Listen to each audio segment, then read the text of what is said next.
Baby steps. That's what we're looking for on the Athletes Podcast. That's what we got for episode 130 of the Athletes Podcast featuring Nate Riech. Crazy episode. Nate is a crazy human being to be able to accomplish what he's done, especially having overcome the injury that he faced at 10 years old, being struck by a golf ball, partially paralyzed along his right side. I mean, he comes from a long line of fantastic athletes, and it's not in one single sport. Dude, it's ridiculous. Yeah. Like a grandpa who's an NHL player, then like parents who were in pole vaulting and javelin. It's just like whatever sport that family decided to pick up, they could just play pro. He was just born a natural athlete, world record holder, captured gold in the Paralympics with a record time 3:58.92 in the 1500 meter final. Just phenomenal what this guy's been able to accomplish, and it was an honor to have him on the episode. Yeah, and you could tell like he was very calm in the episode, but even when you asked him like how he prepped for these events, he just like I believe it. He just treats it like a normal day. That's how we like approach this podcast talking to you, and he's just very cool, calm, collective guy. Well, it's, the Athletes Podcast. It's not that big of a deal, It's hey, he said he did that when he was running in those Paralympic Games, and that's a big deal. I know. He does bring that approach. It's mind-boggling, and like, not many athletes do. No. For example, Los Angeles Angels were not calm, cool, and collected over the weekend. No, not at all. When you got pitchers from the Saturday night game hitting Mike Trout, and then like you got Los Angeles responding to that on the Sunday, and then you throw one pitch at a guy, one pitch too many, turns into a yelling battle, and after the yelling battle, it turns into people swinging at each other. So it's kind of like the Top Gun, the equivalent of buzzing the tower, Yeah. Throwing that ball right at the schnoz.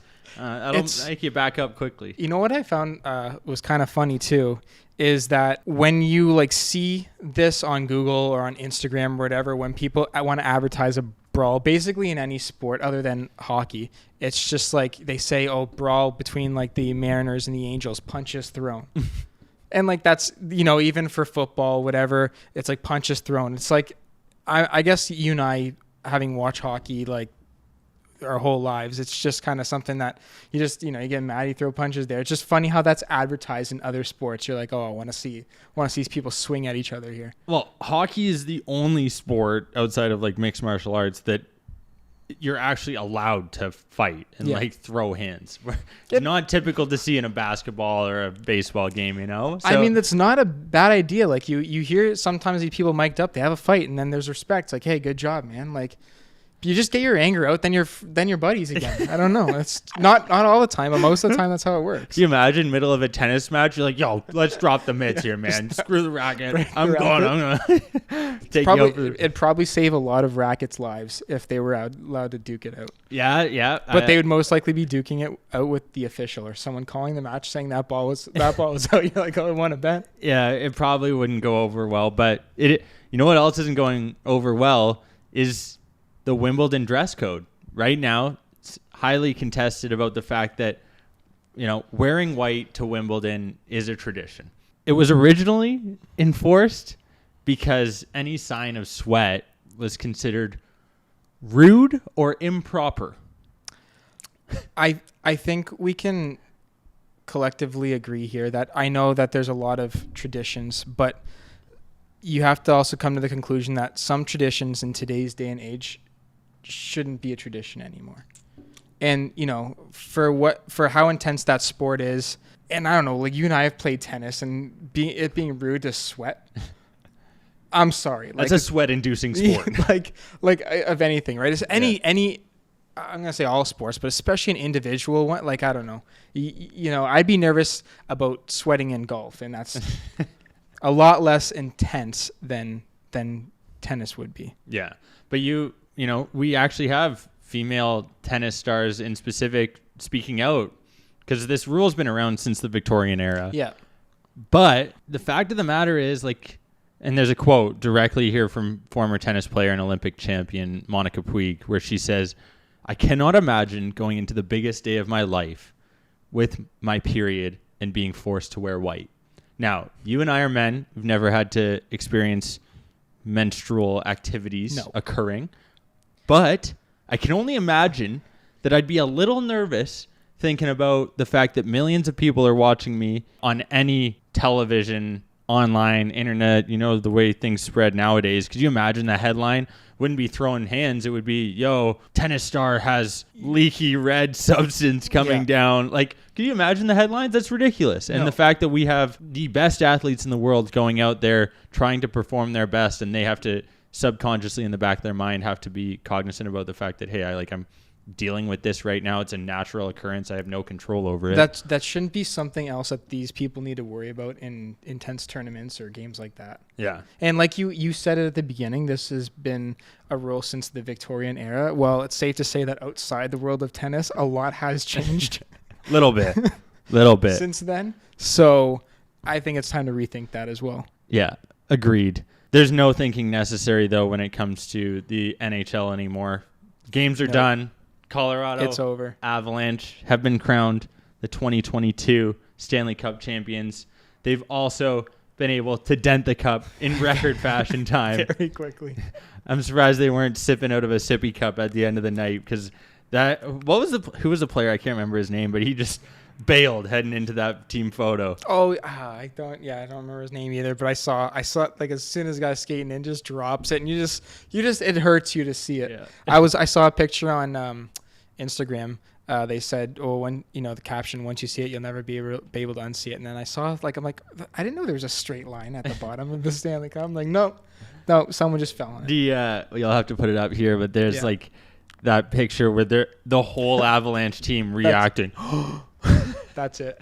I can't. Yeah, would not go over well. I would feel slightly embarrassed, but I'm sure they're gonna have some crazy parties.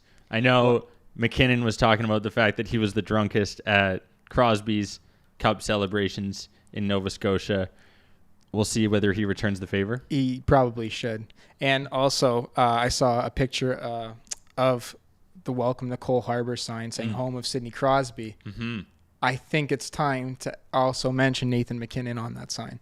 Yeah, Like 9 years in, he's got a cup now. He deserves it. He is, and he's unquestionably a top 3 player in the NHL. So McDavid, McKinnon, Crosby. If you say Ovechkin, I thought maybe you were gonna go Ovechkin. No, Matthews. we're gonna go. We're gonna go with the MVP of this year's NHL season. Yeah, you're right. You know what? The NHL had clear motives this year. They wanted to get their young guys with trophies in hand. Cale Makar, Conn Smythe, he got Rookie of the Year. Austin Matthews gets the handout Hart. He had a good season, but that's not what we're talking about right now. That's fine. I'll let you have it this year. It's the only thing Matthews is going to win in June anyways, so we're good on that note. And I want to bring up to you, speaking of players with accomplishments, you know what accomplishment a great Chase Daniel has, quarterback in the NFL? Chase Daniel. Yeah, guy is 35 years old, has $41 million of career earnings in the NFL, having only started 5 games. Oh, that's an average of, when did he start his career? 2009. It actually shows. I'll tell you. It's an average of $8.2 million per game. 3 hours of work, $8.2 million in his pocket. Man, what a dream that would be. I mean, hey, no discredit to Chase Daniel. I'm sure phenomenal athlete. I'm sure he's laughing right now. I'm sure he's laughing as well. That's not a bad ride to be able to, be able to go out, say you're a National Football League quarterback. Obviously, you're still going through training. You're still participating. You're still an incredible high-performance athlete. But $8.2 million a game. Yeah. I can't even say it without laughing. Yeah, and he was on the Super Bowl winning team in 2010. He's got it. He's fine. He's taken care of. Man, what a backup QB to bring on. You and I, we discussed it. We watched Blue Mountain State. That show made it pretty fun to be a backup quarterback. Not gonna lie. Without a doubt, one of the best positions to play in the sport of football. You get all the glamour. You might have to get thrown in late in the game. You get to throw the Hail Mary. Like, You could still get your like family and friends tickets. Like you're in a good spot. That's a great spot. Yeah. I would trade where I'm at right now to be a backup QB in the NFL. Yeah, probably. Exactly. Yeah, I'd be cool with that. Mm-hmm. But here we are on the Athletes Podcast, featuring incredible athletes on a weekly basis. And you know what? That's better than being a backup NFL QB. Without further ado, Jordan, we got to get to this episode with Nate. What was your favorite part? Give the listeners a little sprinkle, a little taste before. I think that number one of the parts I liked was how he described it as, you have to have he thinks he got a PhD in failure. And I think that's something that we've heard from a lot of guests that we have on, that you have to deal with failure, learn from it, and know that it's not a bad thing, right? It's not the end of the world. And, again, he was talking about how a lot of his accomplishments have come late as well, and don't be super disappointed if you're not winning that regional meet. That doesn't mean that it's the end of the line for whatever sport you're in. So that's probably my favorite part. And then also, I also found it funny how his parents said coming in first place is a lot better than being the first loser. Damn right. I could not agree more.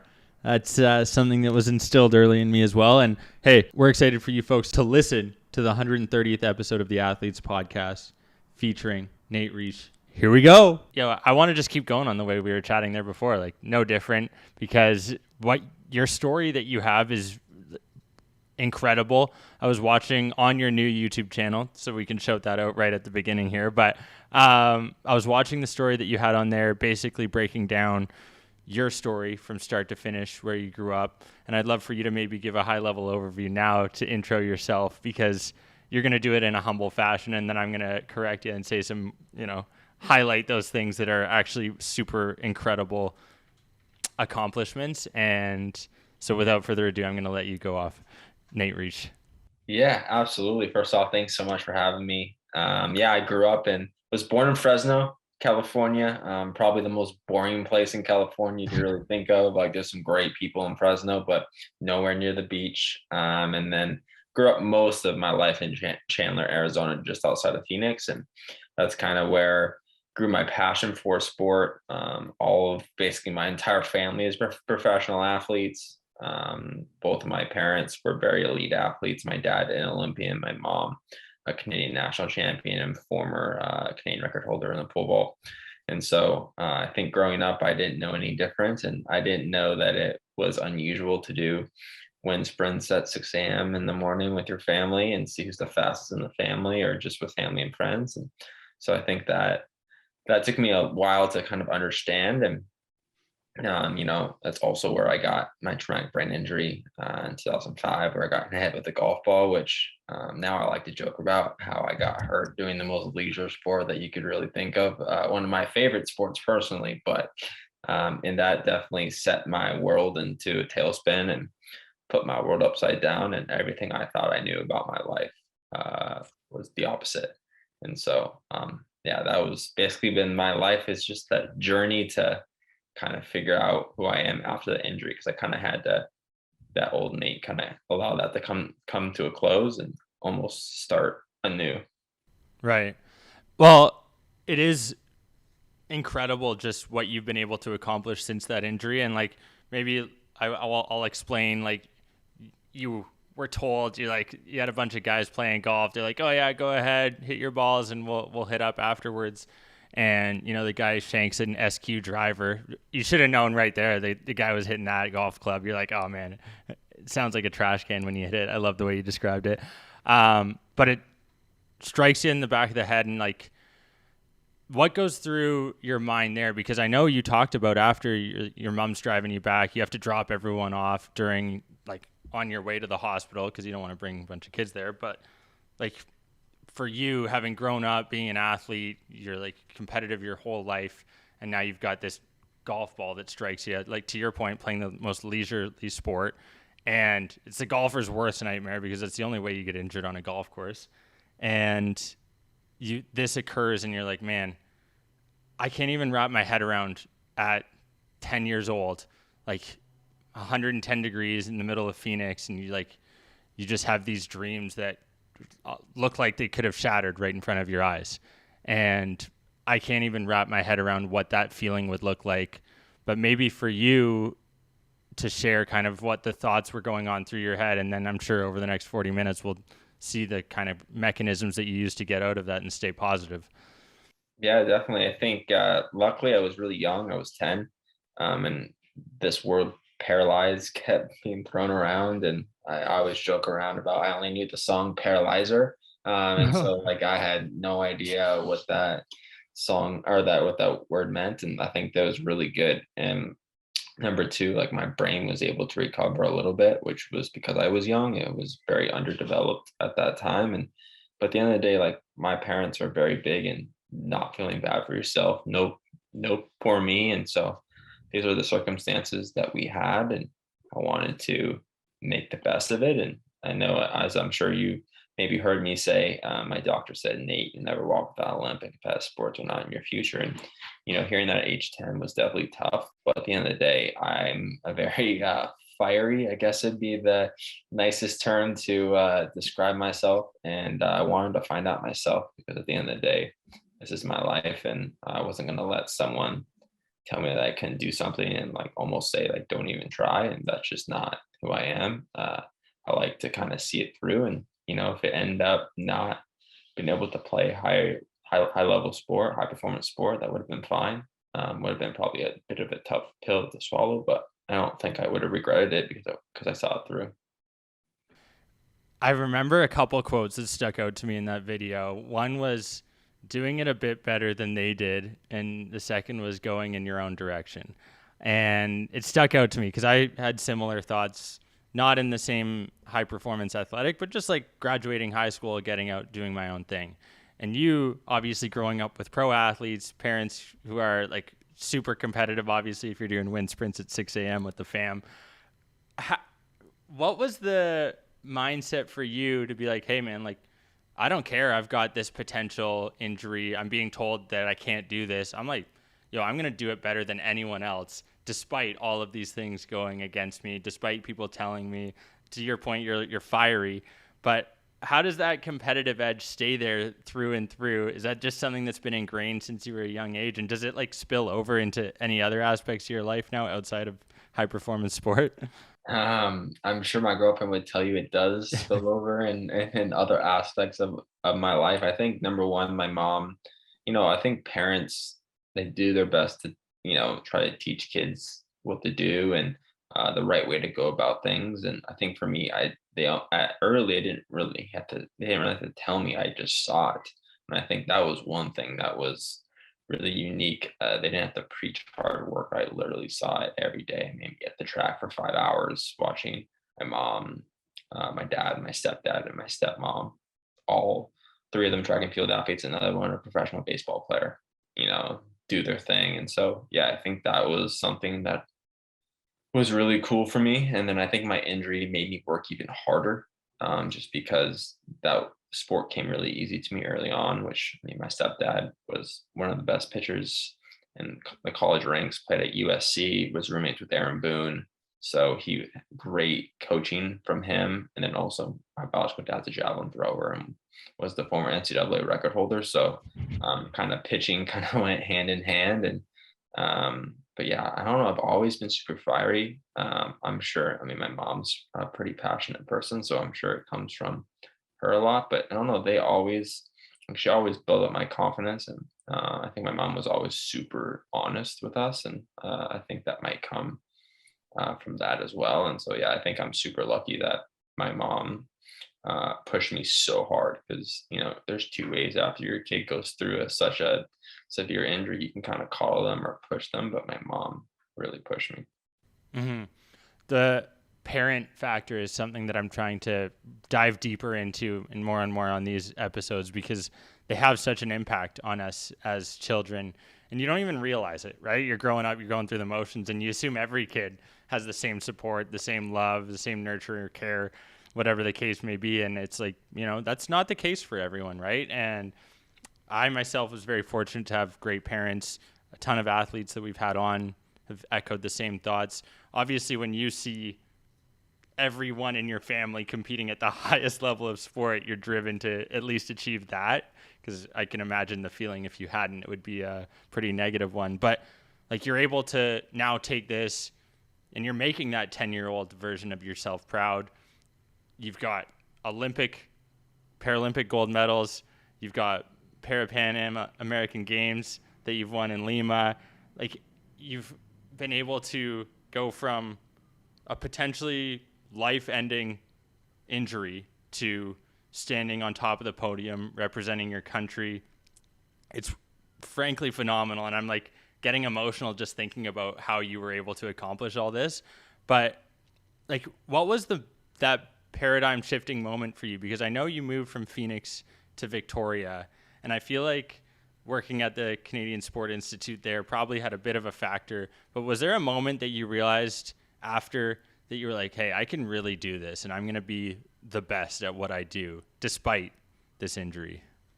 Yeah, I think there's a couple things that come to mind. I think the first thing is, so my stepdad is my best friend, for Okay. sure. Him and my uncle are two of my closest friends. And my stepdad, I think when I got older, around 25, 26, I understood like the sacrifice he made. And I think just growing up, that was super big.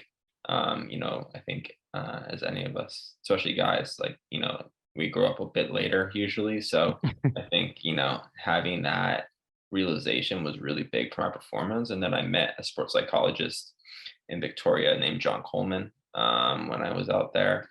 I still work with him. And I think my big thing was I needed to create a team around me like I did of family after my injury. Because in my eyes, I was pretty successful and, getting to walk again and playing sport again. And I also wanted to be successful in my sporting career. And so I tried my best to create that team. And, it has to be a two-way street, that's for sure. And my coach, Heather Henninger, is amazing. She's, I believe, the best coach in the world, obviously super biased. Yeah, my mom had always said I needed to be coached by a woman. I didn't really understand why. But I've had most of my success with her. And so I think Interesting. and our relationship wasn't easy at first. Okay. Maybe that fiery background, I want to do it this way. And I think as not as mature as I wanted to be, I wanted to run fast at all times. Like I wanted to be ready to run fast all year, which meant really intense workouts, but I couldn't stay healthy. And so we came up with a plan that involved my uncle, who is on the sports med side and has worked with, everyone from Kobe Bryant to Blake Griffin to Shaq. And so that was, I think, really important, having that kind of integrated model. And it allowed me to relax and just compete, which, as you can imagine, as an athlete, and when you can just compete and not have to worry about all these crazy other things going on in life, it makes it a lot easier, that's for sure. Yeah, like 100%. When you don't have to focus on everything else outside of you, I think sport is like a given, but it's like anything in life at this point. Like, if you can just focus on one thing, you're going to be so much better than if you're distracted in a variety of areas. I want to go back to that point that your mom made about you needing to be coached by a female. Like, can you peel back that onion a bit and give me a bit more insight as to why that is, and like maybe some of the frustrations that you guys had together? Yeah, no, I think so. My mom coached me, and my best times in high school came from when she coached me. Okay. So I think that was one thing. And I honestly was raised by a lot of women. A lot of my mom's track team, on the women's side, would come and babysit me or just hang out when I was a kid, because my mom had me when she was in college. And so, yeah, I was close with them. And I have some very strong grandparents, especially my grandma on my mom's side and stepdad's side, who are just, have been both big, are largely impactful. And so I think just so many, and my stepmom as well. So I think she just thought that maybe a bit more patience.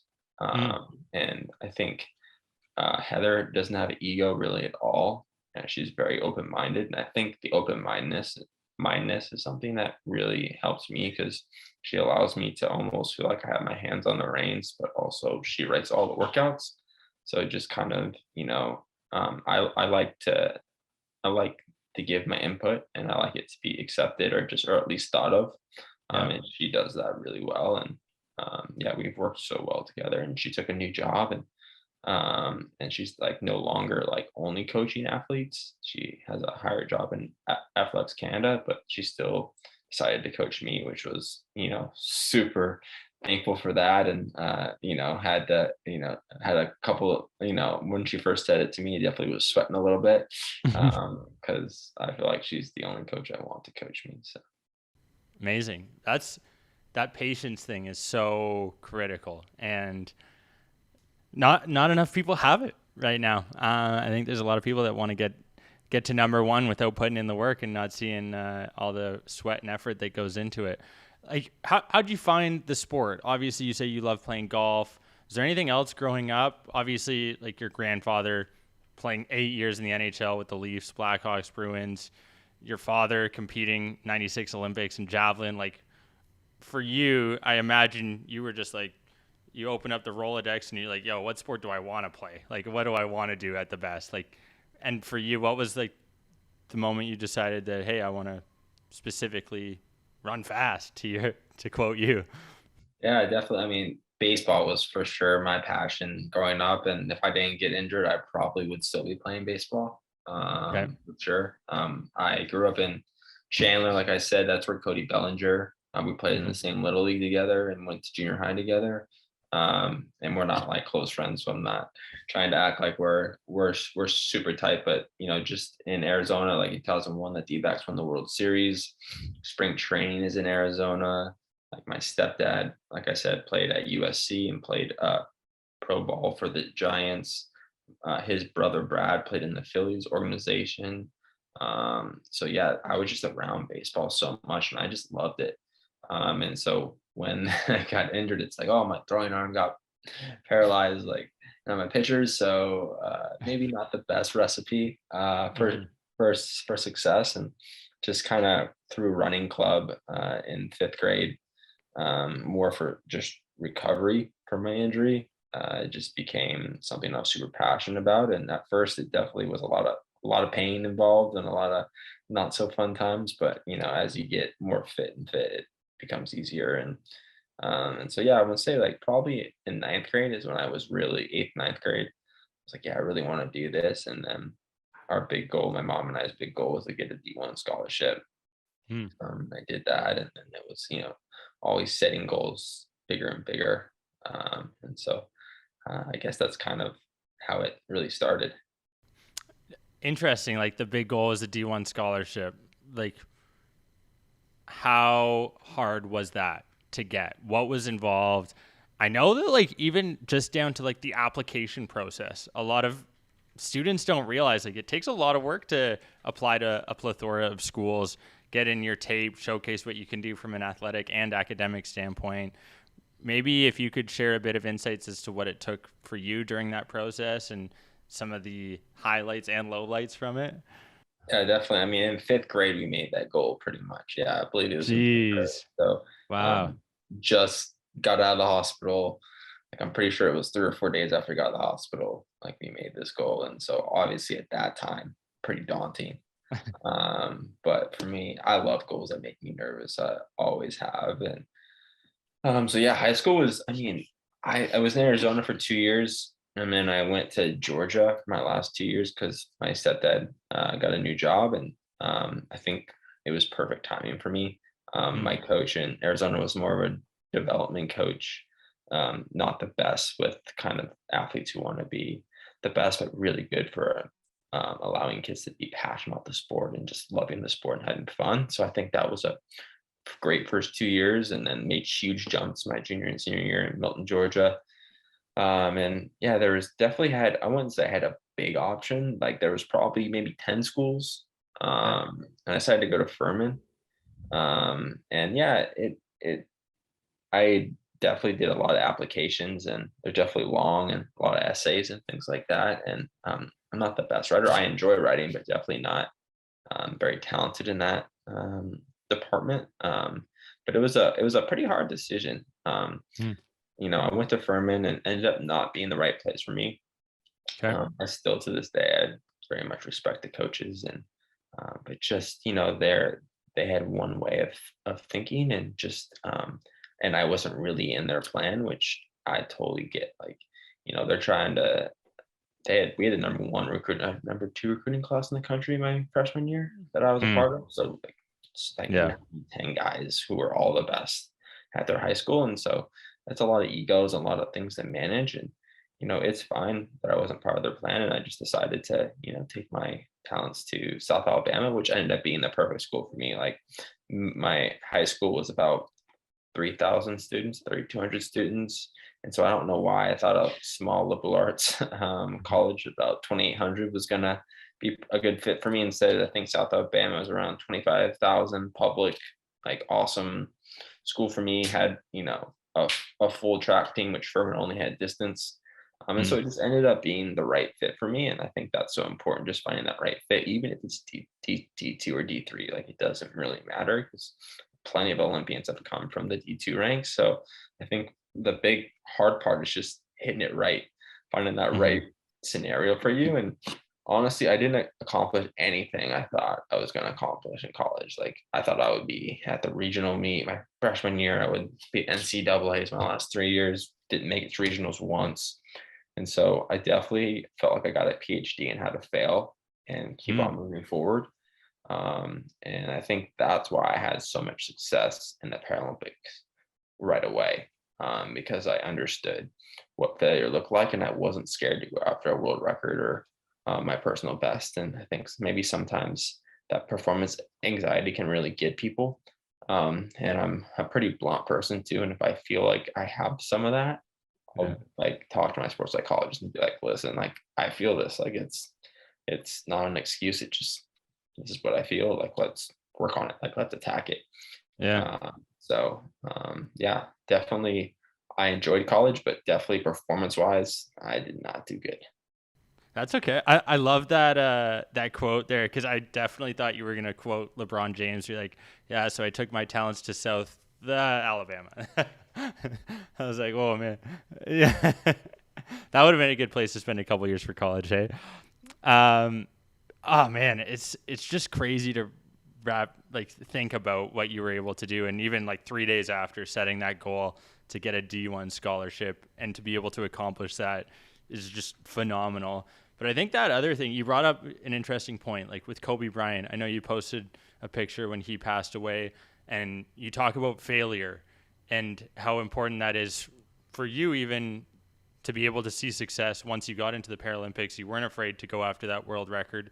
And it is so key. And I remember seeing a quote from Kobe Bryant that essentially talked about, at the end of the day, you need to be accepting and excited about the fact that every day you get to wake up and it's a fresh start and it's a process, and there's going to be ups and downs along the way, but the results don't even really matter. Whether you fail, you win, you lose, like, it's all at the end of the day going to come out in the wash, because in the long run, if you go through and you're enjoying that process, then that win doesn't really matter, or that loss doesn't really matter at the end of it. You've had some pretty notable, incredible international results. 2019 IPC World Championships, 1,500 meters first place. 2019 Pan American Games, 1,500 meters first place. I could go through this list. It's pretty ridiculous, but I'll save my breath and the listeners' time. Is there any one that sticks out in particular to you that was like, that one felt incredible, or that one there was, felt a little bit better than the others? Definitely. When I broke 350 for the first time in the 1,500 meters, nobody in my classification had ever done that, and I ran 347. Jeez. I was like, dang, that was awesome, and that was almost. I mean, honestly, like, it felt better than winning gold, almost, or maybe as good. Yeah. Like, I think maybe if my family was at Tokyo, then it probably would have felt better. But just the next day, I flew home to see my family after I ran 347, and I hadn't seen them for a year and a half. Wow. So like, it was like this awesome, like, coming home, and my siblings and I are so close. I have three younger siblings on my mom's side and one on my dad's side. So I'm really close with the ones on my mom's side, especially. So it was really cool to kind of kick it with them. And They're 18, 16, and 14. So they're all, really fun ages right now. So, Yeah. which was super cool. And my brother Max is probably the one who looks up to me the most. He does track as well, and is probably going to be a better athlete than me. Actually, I'm very certain he's going to be a better athlete than me. So it's been really cool to, share both of our track and field kind of experience. Isn't that a humbling moment when your younger brother is better than you at your sport? I'm a, uh, I used to get so frustrated growing up because my brother was just naturally so much better and so much more of an athlete than me in every capacity. And now I've come to terms with it, and I actually appreciate it. I'm like, yo, this is legit. Like, take advantage of this, right? I'm encouraging it. Whereas when I was, younger, competing with him, I'm like, oh, get out of the way, move. Like, let me do my thing. Because, to your point, we're fiery individuals when we're young, and you want to compete and be the best. And like, I don't even know how you could grow up in that household and not become an athlete. To your point, now you've got 14, 16, and 8-year-old cousins now that are going to be, siblings. Like, they're obviously going to be studs too. Did you feel pressure when you were growing up at all from that? And like, was it something that you were like, man, if I don't do this, I'm going to just look like the slump of the crew? Yeah, no, I don't know how my parents did it. Like, they didn't put pressure on me, but they somehow not forced me, but allowed me to have like this just fiery passion, this just like love to wake up early and just get it done. And like, I never felt pressure. I mean, I put pressure on myself, but they never put pressure on me. But like I always say, my parents always talked about the pressure of the big moments, and I wanted that pressure. Doesn't feel great when you're like in it, but that's at the end of the day, that's really what you want. And I really think it would be interesting down the line to ask my siblings that question, because I grew up in that environment, and maybe they have seen me compete. So maybe that kind of, and seeing each other compete. So maybe that kind of takes over, is kind of the same thing as seeing my parents compete. But yeah, I feel like that would be a really interesting question for them. Yeah, I can't even put it into words what it would feel like to have all of these different incredible athletes to look up to as you're growing up, and you're like, man, I got to do something here, or else I'm not going to stand out. But you just came back from Langley, where you had a pretty notable track and field event there. It's about 20 minutes from my hometown, White Rock, South Surrey. So just missed it being in Toronto here now. But what does a day in the life look like for Nate when you're training at a track event? Like, take us through. Yeah, on meet day, it's so before I used to like treat it as a special day. Okay. But now I learned, I guess, through having my girlfriend at a bunch of my meets this year, that I actually perform better when it's a normal day.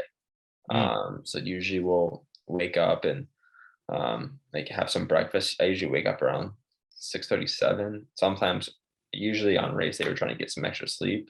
And then usually we'll go somewhere to grab coffee and do some work. So literally exactly like a normal day, like I would do emails and do some expense reports and things like that. And my girlfriend's in school and works for Special Olympics International, so she has plenty of papers to write and meetings to get ready for. And a lot of times races are at night, so we usually will study and until about lunchtime, grab some lunch around noon or 1. Then I like to watch at least like a movie or just some type of show, just to kind of keep my mind off things. And that's what I've found, being busy on race day keeps my mind not even thinking about racing. And then I like to get to the track about 3 hours early, because I have about an hour of a corrective program, which is like a formal stretch and activation. And then I'll start jogging an hour before my race. And I'll also do some visualization right before I do my corrective program. That's just like basically closing your eyes and just letting any thoughts that come and trying to see what I want to do during the race. But I've definitely learned that trying to run a specific time does not work for me.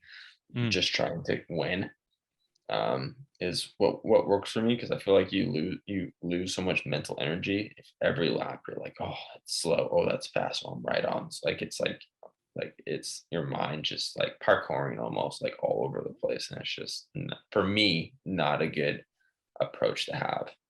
And then obviously race, and then post race definitely have alcoholic beverage and and or some ice cream. Nice. Okay.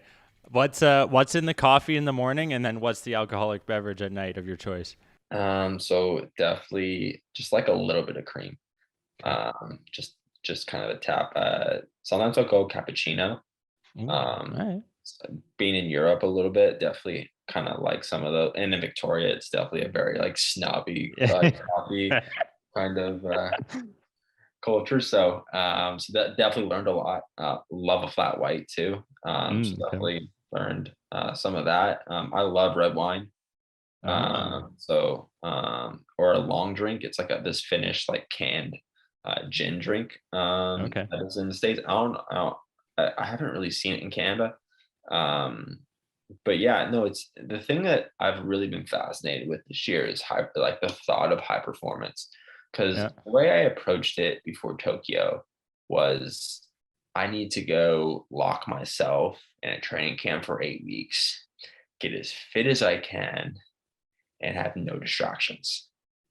And this year, it's been let's have as much fun as I can, um, but like obviously prioritize my training and my big workouts. And I've been more consistent this year.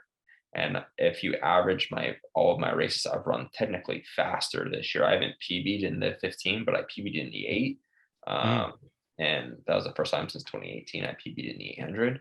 And so it's really interesting. I think with mm-hmm. age, you understand how to relax a little bit more and not be so hyper focused and like things have to go exactly the way you want them. Now, like the day before a race, when I ran 3:48, I didn't even like warm up on a track, do my premium on a track I just did on the road. And before that would have freaked me out. But now I'm like, cool, whatever, Yeah. just done. And so that's something that I want to kind of write about a little bit too. And just like maybe for CBC or whatever kind of um, people want to want me to write that. I just feel like it'd be a super interesting to really kind of dive into that and think about Yeah. it. 'Cause I thought there was only one way I could get to success. And it definitely seems like there's not only one way. Dude, we got to get an article up on the AP website. We'll put it up there for you. We'll post it around, get the little AP bump. Um, that it's interesting though, because you're also a mentor for classroom champions, so it ties into the fact that not only are you seeing success now individually, but you're also passing along the knowledge. Obviously, with age, as you said, comes a bit more experience, maybe a bit more patience when it comes to the results that you're looking for. That high performance thing is super intriguing. I'd love for you to share like that. I'm paraphrasing, but I'm assuming it's more of a work hard, play hard kind of mentality when you're bringing that to the table and making sure that you're having fun. Is that what you try and share with classroom champions as well? Yeah, I think just really like taking it in is really Mm, important. Like when my girlfriend and I will go on, when I go race, a lot of times she'll come with me and we'll either stay a day on the front end or the back end okay. and just like enjoy it. Like a lot of times we don't get to see these cities we race in. Like, why not just take an extra 24 hours and go check it out? You know what I mean? Like Mm, and I think at the end of the day, one of the most important things my parents ever said to me, like, no matter how good or bad you run, we still love you. But remember, winning is fun. And I think for me, like having the ability and the environment to fail was really important, but also being like, remember, like being first place is way better than the first place loser, as we say in our family. mm, So yeah, I think that's something that I try and share. Just be like, it's really cool, and you can just go at your craft and not worry about what others think. Like yeah. just go and work and at the end of the day, you're the one who's putting the time in. So if you fail and you learn from it and then you do better next time, then you're good. And so I Yeah. think just like you said earlier, like people have such this like social media, Instagram filter of success, how they want it now. And even when someone has like wins gold at the Olympics, they're like, oh, he was overnight success. It's like, what are you talking about? Like literally it took me from relearning how to walk when I was 10 to 26 winning my first gold medal and only gold medal at the Paralympics. Like that took 16 years to just do that once. Like Hmm. imagine people who have, 10, 15 gold medals. Like it's crazy the work that goes into that. And so I just try and remind kids that it's not an overnight success. And honestly, like mentorship is one of the most important things to me because I Mhm. had so many good mentors along the way, not just my family, some people outside of that. And if I didn't have those people, I definitely wouldn't be where I am today. And my teachers, like I'm still friends with my 5th grade to my 12th grade teachers.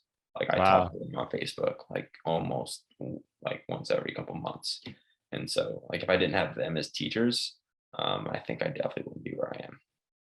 That's incredible. You don't hear that often. Staying in touch with your 5th grade teacher all the way to 12th grade. That's impressive. Um, yeah, and you also it's all about perspective.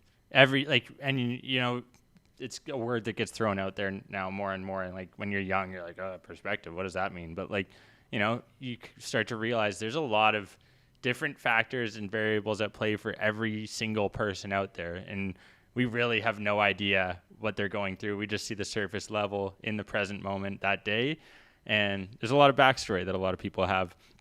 And it's funny you talk about like consistency. Liz Gleedle, who was throwing javelin at that Langley event that you were at a week ago, was on episode 63, or I believe. We just posted. There was a crazy fact. I have to go check it right now, but I think she had, yeah, since 2008, she's won every single national championship. Like, mind-boggling to just even wrap your head around. And I saw the smile there, but like you're just accustomed to seeing all these incredible athletes on a weekly basis, I'm assuming. But like anyone that you've come across in your journey that was like, whoa, that person is far and above, that much better, stands out, head above anyone in particular? Mm.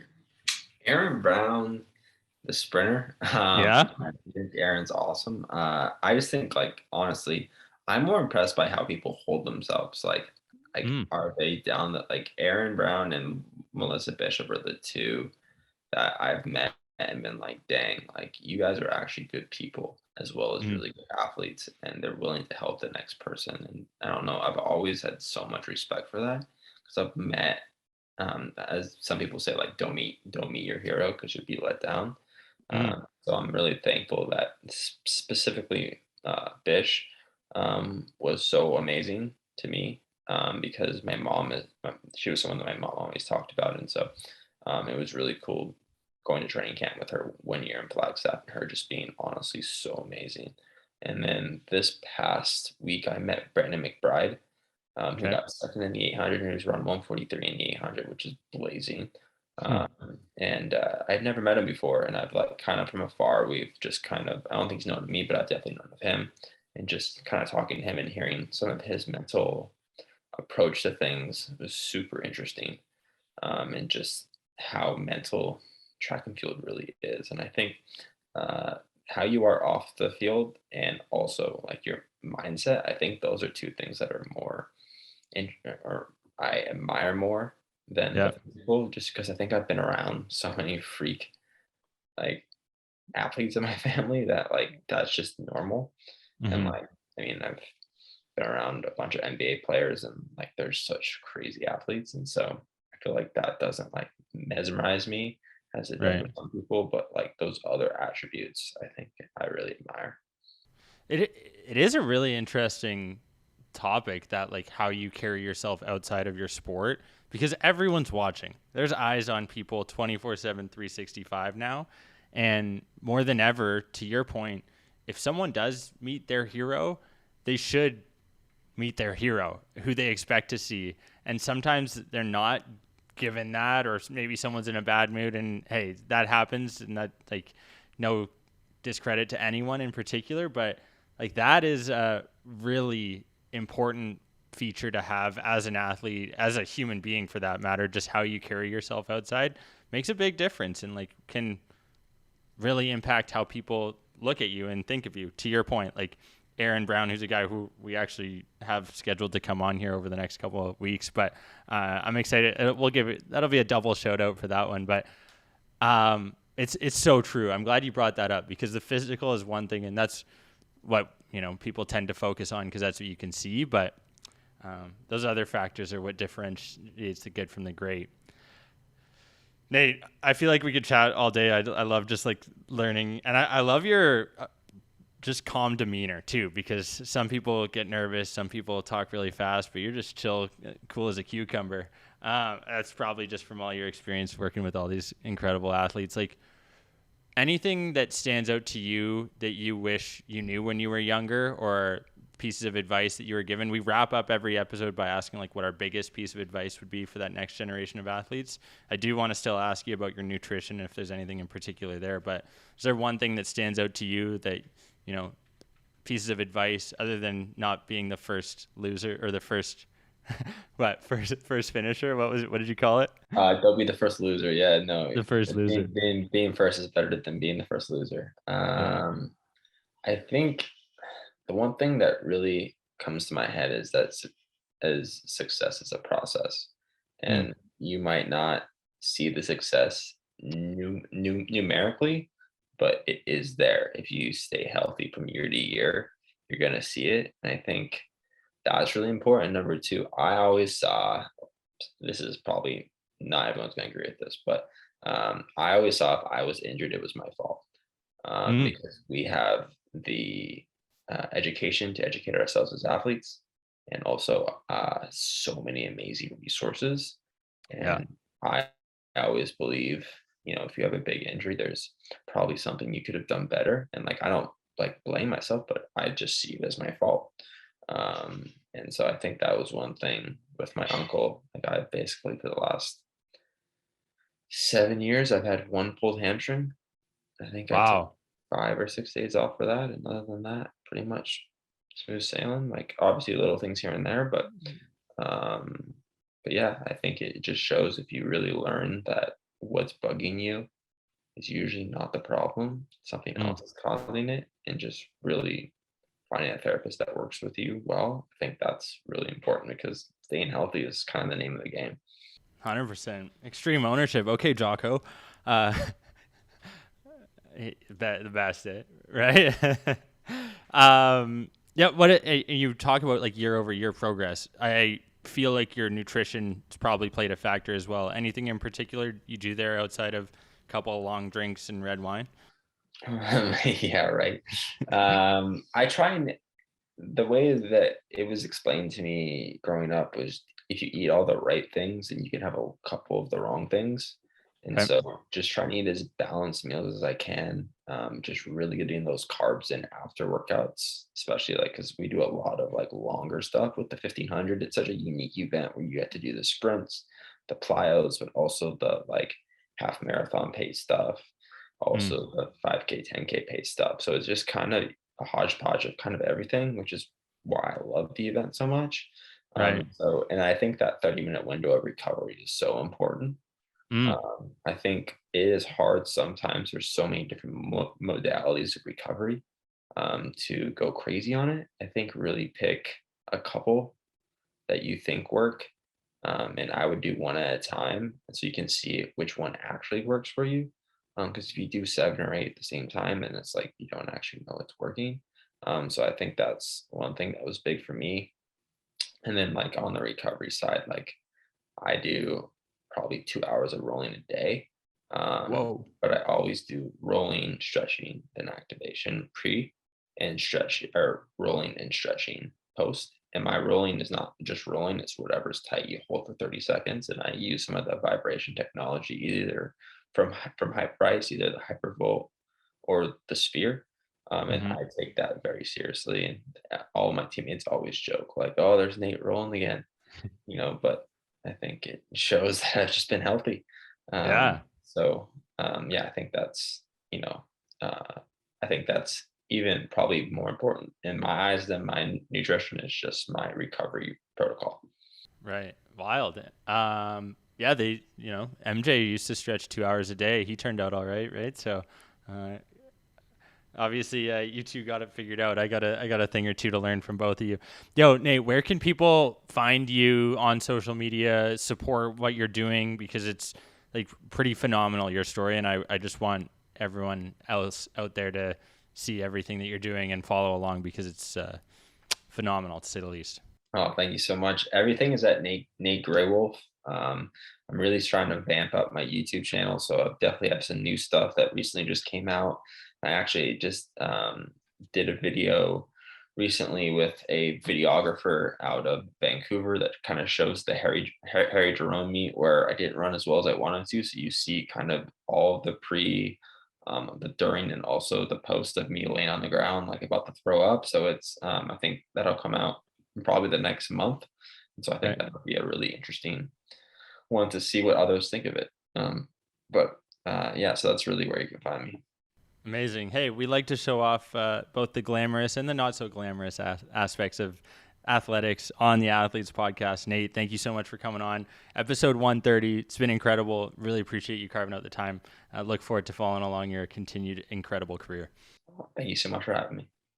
Thank you, folks, for tuning into the 130th episode of the Athletes Podcast featuring Nate Riech, phenomenal human being who's accomplished some incredible feats. Obviously, the biggest to date, winning gold, setting a Paralympic record in Tokyo 2020. Can't say enough good things about him. Really appreciate Rob Fraser putting us in touch with Outway Socks coming up. Soon episode, a little teaser there as well. But can't thank you guys enough for tuning in, listening to the episode wherever you're consuming the Athletes Podcast content.